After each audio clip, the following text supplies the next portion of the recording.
Je suis Meriba, et voici mon histoire.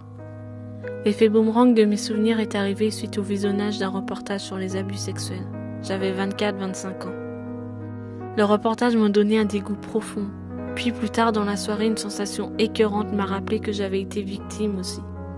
Des questions et des remises en cause de ces souvenirs me sont venues. Cela m'est-il vraiment arrivé ?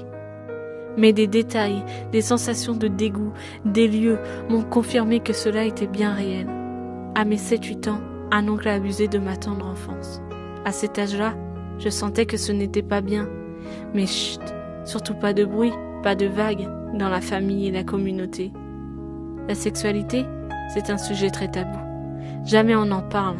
Culturellement, cela ne se fait pas, et cela pourrait donner une mauvaise réputation à notre famille. Pourtant, suite à ça, une profonde dépression, où sur le moment je ne comprenais pas et je n'avais pas conscience, mais qu'aujourd'hui je peux le reconnaître. Des années pour en parler à mon époux. Un soir, la douleur était trop vive, je décide de lui en parler avec des sentiments de dégoût et de honte.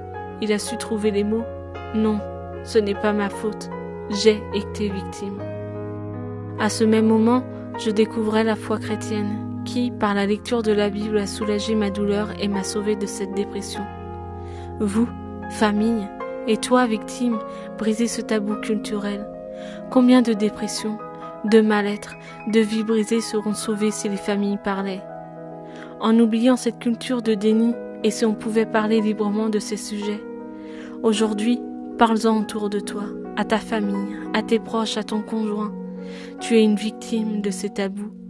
À toi de déclencher le chemin de la libération. Tu sauveras à ton tour des personnes abusées qui n'osent pas en parler, car cela reste tabou. À toi de faire le premier pas pour être dans la victoire face à cette culture du silence.